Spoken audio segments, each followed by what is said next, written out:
Bom, continuando com as substâncias orgânicas, agora lipídios. Bom, o que seriam lipídios? Lipídios são gorduras, pessoal. Então, lipídios são gorduras. E onde a gente encontra essas gorduras? Tanto na nossa carne, né, na carne dos animais, entre os músculos, debaixo da nossa pele, né? A gente tem essa camada grande de gordura, também conhecida como camada adiposa, né, nos animais. Nós temos também as gorduras de origem o quê? Vegetal, e também temos as gorduras o quê? Nas sementes, nas castanhas. Então, o que são lipídios? São gorduras. Bioquimicamente falando sobre lipídio. Bom, lipídio é a união de ácidos graxos. Onde que é um ácido graxo? É quando eu tenho esse carbono aqui. Lembrando que nós, seres vivos, nós somos cheios de quê? Carbono, né? Carbono é a nossa química orgânica, é a química do organismo. Então, o que seria esse ácido graxo? É quando eu tenho um carbono com uma dupla ligação no oxigênio ligado ao OH. Isso é um ácido graxo. E aqui, onde está esse 3R, tem uma longa, digamos assim, cadeia carbônica. Quanto mais carbono tiver aqui para trás, pessoal, mais ácido graxo ele vai ser, mais apolar ele vai ser. Mais o que? Difícil ele vai se misturar com a água. Bom, temos também a união do ácido graxo mais o álcool. O que é uma substância? Como que eu vou reconhecer uma substância que é um álcool? Bom, tá vendo aqui o carbono de novo. Todas as vezes que eu ver um OH na substância, vi OH, OH, OH, então é um álcool. Então, o que é um lipídio? É a união de um ácido graxo mais o que? Um álcool. Isso tudo vai formar para mim um éster. Esse éster aqui, ó. Como assim? Todas as vezes que eu vou metabolizar um ácido graxo mais um glicerol, ou seja, quando eu vou misturar essas gorduras, eu vou liberar o que? Água. Tá vendo aqui que eu circulei? OH, né? Mais H. Então, eu vou ter 2H. Ó, o que é um H2O? Isso mesmo, água. Então, no lugar dessa água que ele libera água e ele vai se unir, essa ponta do carbono aqui vai se unir com o oxigênio. Olha ele aqui, ó. A ponta do carbono se uniu com o oxigênio. Aqui tem o outro carbono. Isso daqui eu chamo de éster, tá? E bioquimicamente falando, nos lipídios, eu vou chamar isso de glicerídeo. Como eu tenho um glicerídeo, 2 glicerídeos e 3 glicerídeos, eu chamo isso então de triglicerídeo. E esse triglicerídeo aí, gente, a gente encontra demais em nós animais, que é os nossos famosos triglicérides, tá? Que é encontrado no nosso organismo.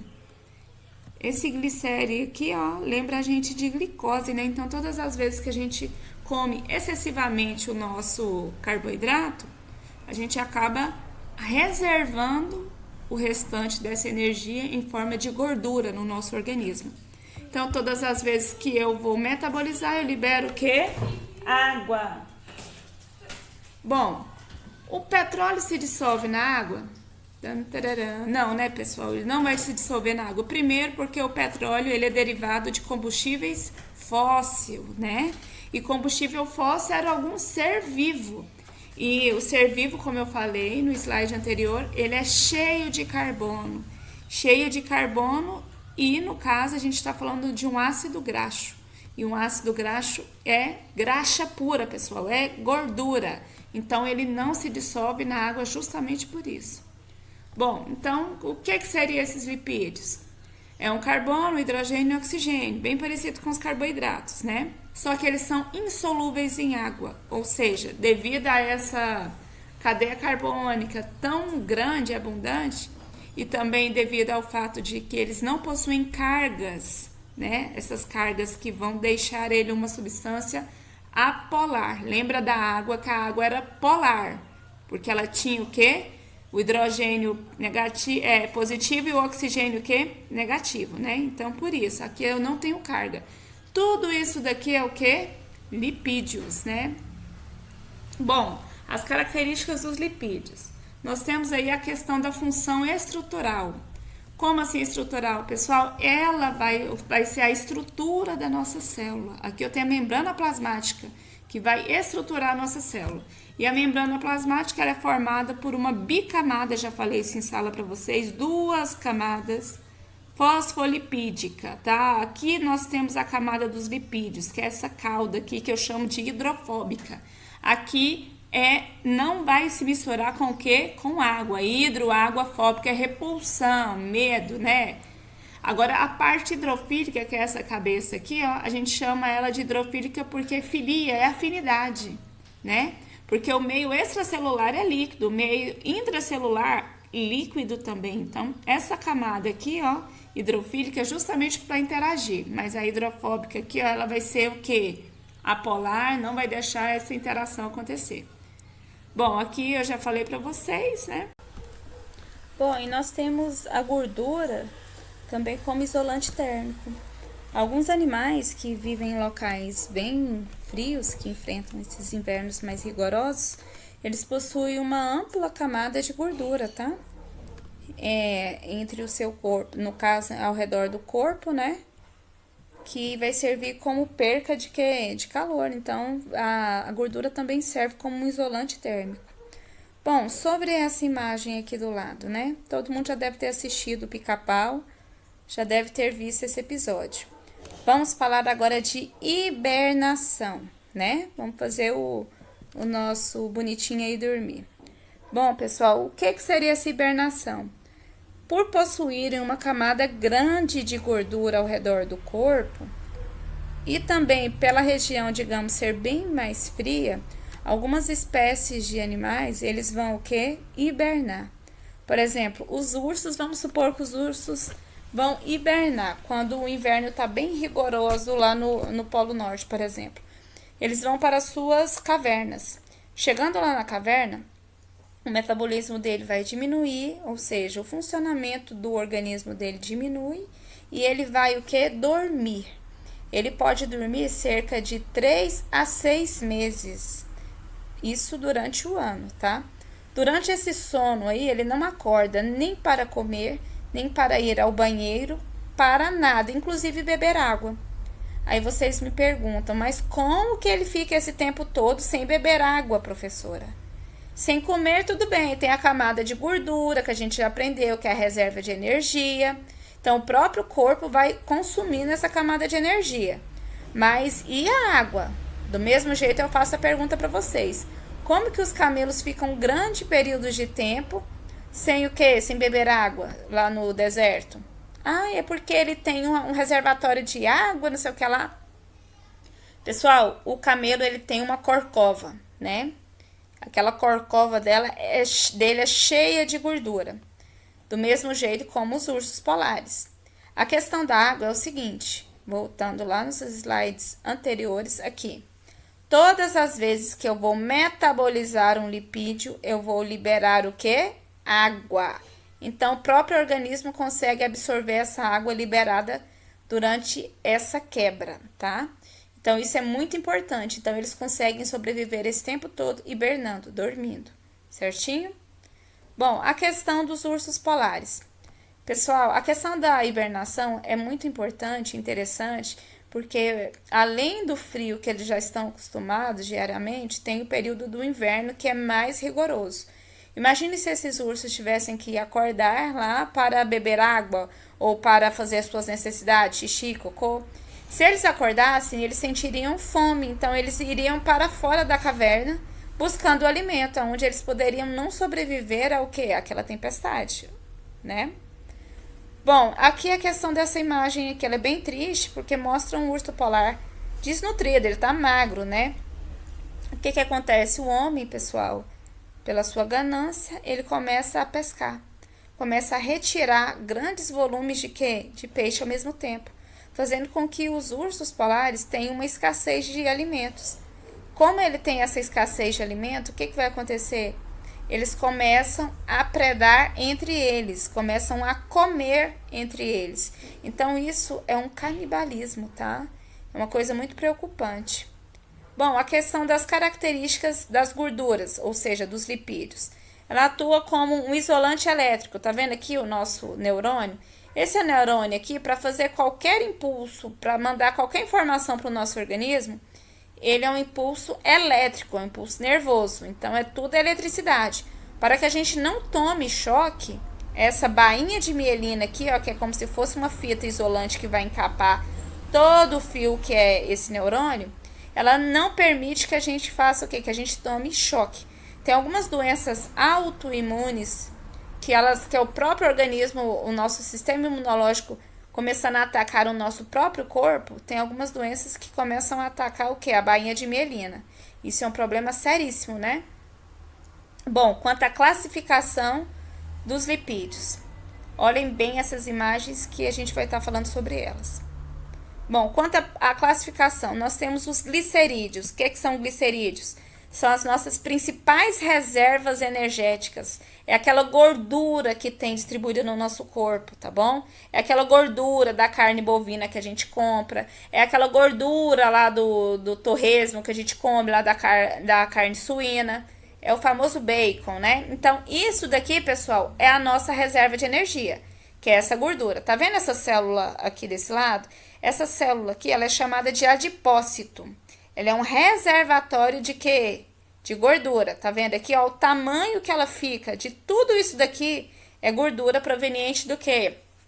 Da nossa má alimentação. Então, lembrando que a nossa gordura corporal a gente chama de triglicérides, tá? E atua também como que? Isolante térmico, né, pessoal? Essa gordura vai ficar ao redor dos nossos órgãos, que pode causar doenças cardíacas. Ao redor o quê? Ao redor não. É subcutâneo, ou seja, abaixo da nossa pele e acima do nosso músculo, que tem uma figura legal aqui, ó. Aqui, ó. Tá vendo essa figura aqui? Aqui, essa camada aqui é a nossa camada de gordura, certinho? Aqui a bonita aqui, ó. A camada de gordura. Aqui, pessoal, uma visão de microscópio, tá? Desses adipócitos, que são as células que vão guardar a gordura. A lipoaspiração, ela vai agir bem aqui, ó, nesses adipócitos. Vai sugar o conteúdo desses adipócitos, que é a nossa gordura, através desse canalícula, não sei, cânulo, não lembro do nome direito agora.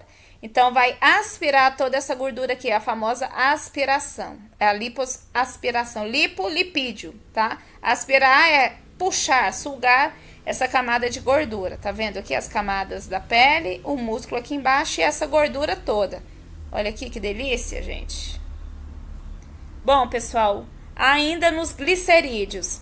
Vamos ver lá a diferença de óleo e gordura. Pessoal, óleo é aquele que ele é, além dele ser um lipídio insaturado, que ele tem uma dupla ligação, que vocês vão ver em química, ele é líquido na temperatura ambiente. E na sua maioria das vezes é de origem o quê? Vegetal. Por exemplo, óleo de soja é um vegetal. Óleo de girassol, vegetal e assim por diante. E no caso, a gordura geralmente é de origem animal. Por exemplo, gordura de porco, gordura não sei do que, papapá. E como assim gordura animal? É de origem animal? É aquela, pessoal, que na temperatura ambiente ela é sólida. Por exemplo, a manteiga aqui, ó. Que a gente chama de gordura saturada, que é aquela que é somente uma única ligação. Pessoal, a questão também, continuando na classificação, agora a gente já tem outra classificação, os cerídeos, que são gorduras que vão hipermeabilizar alguma superfície. Lembrando que todos os lipídios são de origem o quê? Orgânica, são organismos vivos que vão produzir essa gordura. No caso aqui, as plantas, pessoal. Essa gordura aqui, ó, ela vai ser, a gente chama ela de cutícula, tá? Ela vai revestir essa parede da folha, assim como de uma maçã, de um alface, de um pimentão. Então, ela vai revestir, fazendo com que ela não perca água para o ambiente. Então, ela vai impermeabilizar, tá? E no caso aqui, essa imagem das aves aqui. Ah, tá. Agora a questão da abelha, tá? O mel é um carboidrato de origem animal. Porém, o favo dele é um lipídio, tá bom? Gordura. Voltando aqui à imagem do pássaro, dessa ave aqui. Ah, pássaro não, gente, perdão. tá? Essas aves, na região posterior, que é na região da cauda dela, acima do ânus dela, ela vai ter uma glândulazinha, que é esse botãozinho aqui, ó. Quando a gente aperta, ou no caso, quando as aves passam o bico nesse botãozinho, ele vai liberar uma gordura, uma cera, tá? Através de uma glândula chamada de glândula uropigiana. Essa cera aí, pessoal, vai impermeabilizar tanto as penas quanto o bico da ave, evitando o ressecamento. Inclusive os patinhos, quando eles vão lá na lagoa, eles vão o que? Eles não afundam justamente porque eles ficam pegando o biquinho, apertando o botãozinho, vai saindo o que? Essa gordura e vai passando nas penas, então impermeabiliza. Vamos aqui a questão dos cerídeos, aqui a cera de carnaúba, que é utilizado tanto para o que? Para dar brilho em madeiras, como também em automóveis, tá? Nós temos cerídeos também para produzir cosméticos, batons aí de todas as cores e bocas para vocês. Temos também, lembrando de uma boca bonita para beijar, a gente olha para o lado e vê essa linda, maravilhosa cera de ouvido, tá, pessoal? Vamos limpar a orelha aí, não com o cotonete, e sim com a ponta da toalha, tá bom? Cotonete, às vezes, a gente fica lá iludido com aquela coceirinha gostosa, né? E acaba machucando o nosso ouvidinho. Vamos lá, continuando na classificação, nós temos os glicerídeos, temos os cerídeos e agora os esteroides. Esteroides, pessoal, são o que? Gorduras precursoras de alguma, por exemplo, de hormônios sexuais. Quem são os hormônios sexuais? Para quem usa aí o anticoncepcional? Progesterona e estrogênio ou estradiol. Pois é, são hormônios sexuais que vão ajudar a mulher, a preparar a mulher para uma possível reprodução. E temos os hormônios sexuais masculinos, que é a testosterona, que também é o hormônio que vai preparar o homem para reproduzir, né? No caso, a gente vai falar sobre eles daqui a pouco. E a questão também das vitaminas, tá, pessoal? Essa vitamina D aí, por exemplo, ela precisa do que? Desse esteroide, dessa gordura, desse colesterol na nossa membrana para ser ativada através da luz solar. Vamos aqui, agora continuando nos esteroides, nós vamos falar um pouquinho, só vou citar sobre os anabolizantes. Pessoal, o homem, ele tem um hormônio produzido pelos músculos e pelo testículo dele, chamado de testosterona. É essa testosterona que vai ajudar o homem no que? No tônus muscular, a ganhar massa muscular e deixar o pênis ereto para o que? Uma possível reprodução, né? O que acontece? A partir do momento que o homem está na academia, ele fica lá 1 ano na academia, lá puxando peso lá para aumentar centímetros da sua massa muscular, lá dependendo do músculo que ele quer trabalhar, ele demora muito tempo e sem falar na dor. Então, devido a demorar tempo, a doer, eles acabam utilizando anabolizantes para definir mais rápido o corpo. Mas definir depende, porque o músculo ele não tem definição ao certo. Quando a pessoa usa o anabolizante, ele não vai ter dores ao pegar peso, então ele vai pegar uma maior quantidade de peso e também esse músculo ele vai ficar roliço. E como está entrando testosterona, que esse anabolizante é uma versão da testosterona masculina, só que produzida em laboratório, isso é um anabolizante. E lembrando que a testosterona é um hormônio gorduroso. Então, no músculo, no local ao ser injetado ou como o indivíduo vai ingerir, a massa muscular, ela não é que a massa muscular aumenta, e sim fica gordurosa. Então, o músculo fica roliço, certo? E o que acontece? Já que está entrando a testosterona via muscular, está entrando tudo através de remédios, o que vai acontecer? O testículo deixa de produzir essa testosterona, ficando pequeno e o rapaz não vai conseguir o quê? Ter ereção, não vai conseguir deixar o pênis duro. Então, causa o quê? Impotência sexual. Sem falar também a questão da mama, o homem fica com o peito muito grande, várias espinhas no rosto, tá? Sem falar que causa câncer, pessoal, de fígado, entre outras doenças. Agora a questão da mulher, pessoal, a mulher ela tem testosterona também, mas em menor quantidade. Para uma mulher ganhar massa muscular, ela tem que trabalhar o triplo do homem, ela tem que demora um tempo bem maior. Então, a mulher, quando ela tem o corpo muito definido, ela tem vários músculos e começa a falar, digamos, mais grosso, é suspeito, tá bom? Porque a mulher, ela não ganha tanta massa muscular, então provavelmente ela tá usando anabolizante. E a implicação do uso desse anabolizante é que o clítoris da mulher, que é um dos responsáveis pelo prazer da mulher, que fica localizado na vagina dela, aquele que parece um caroço de azeitona, quando a mulher usa anabolizante para definir o corpo, para ficar mais forte, o clítoris dela fica do tamanho da metade do seu dedo mindinho. Mediu aí, né? Pois é, fica desse tamanho para fora da vagina da mulher. Aí vocês falam, mas tem essas paniquetes que treinam, tem e tudo mais. Eu nunca vi elas com esse clítoris grande. Claro, gente, eles fazem o quê? Cirurgia, tá? Para retirada ou redução desse clítoris aí. Mas, voltando aqui no caso da mulher, pessoal, depois vocês vão fazer uma pesquisa. O uso de anabolizantes é muito perigoso. Bom, continuando nos esteroides. Nós temos o colesterol, o LDL e o HDL. Vocês já ouviram falar de colesterol bom e ruim, né? Bom, trouxe aqui a figura do nosso colega Cebolinha para ensinar vocês qual é o colesterol bom e qual é o ruim. Como o Cebolinha falaria ruim? Isso mesmo, Luim, né? Luim, porque o Cebolinha não fala o R. Então, o colesterol ruim é o LDL e o colesterol bom é o honesto, o HDL. Não é que o colesterol HDL seja bom. O colesterol a questão é que ele ajuda na fabricação do quê? Dos sais biliares, que vai digerir o quê? As gorduras que a gente vai comer, uma carne mais gordurosa, um torresmo e tudo mais. Bom, pessoal, os fosfolipídios. Os fosfolipídios é aqueles lá da membrana plasmática, tá? Aqui em cima eu tenho o fósforo, por isso que é fosfolipídios. Olha o ácido graxo aqui, ó, gordura. Pois é, os fosfolipídios, gente, eles têm a parte aqui, ó, a parte de cima da cabeça hidrofílica, que ela é polar, ela tem carga, tá vendo o hidrogênio, o oxigênio aqui, negativo?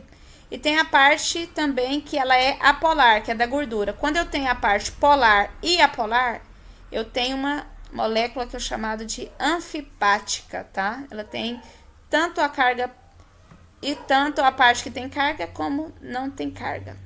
Para finalizar, graças a Deus, né? Os carotenoides. Carotenoides são gorduras, lipídios que vão dar pigmentos nos alimentos, tá? Que aqui no caso os alimentos de origem vegetal, que são a cenoura, a abóbora, a beterraba, papapá e assim por diante. Pessoal, isso tudo tem o que? O beta-caroteno, é o que vai dar a cor a esses alimentos. Esse beta-caroteno aí são lipídios, tá? Precursores de vitamina A, que é boa para a visão.